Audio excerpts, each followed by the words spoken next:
All right, part two. So like I said, 72-inch plow.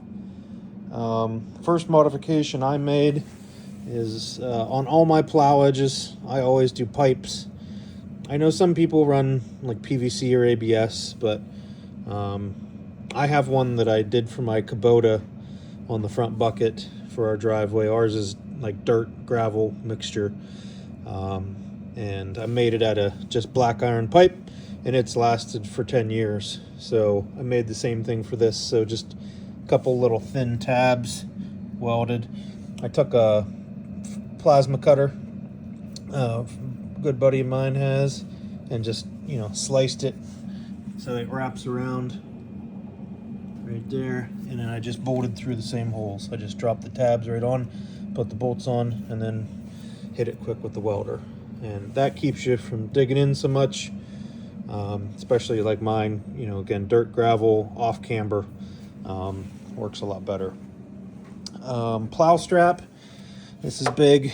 You know, changed this from the roller to the Haas. I just connected the strap to the end of my synthetic rope, and I leave it on there, and I have it connected, and I have it cinched down with some heat shrink, and just put a bigger hook on it. Connects right here. I don't have a problem since I did that. Before that, it broke a lot.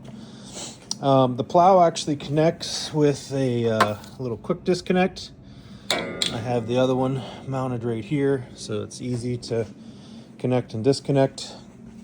In the cab, right now what I have, which I want to improve on, is the original winch is here. This is the OEM winch, so my up and down is here, and then my left and right is here. I left it up here. I don't put any switches down here just because I have my center console out so much. I didn't want the extra wiring down there. But I am looking for a combination switch. One of the other guys posted one for the shifter off of a Polaris setup that I'm going to buy, so that it's all in one. Nothing special inside really for plowing, other than we don't have a heater. We're thinking about getting one later, but we run this sometimes. I have a little mini that runs here off 12 volts just to defrost the window.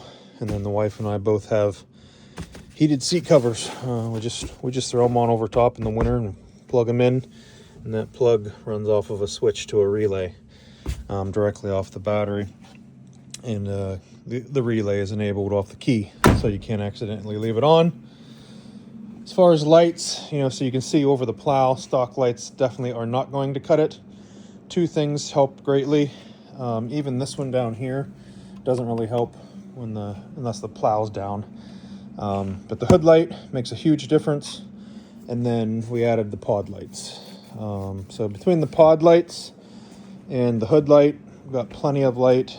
I may add an additional light for backup light. We don't have anything yet, but definitely like the Kolpin.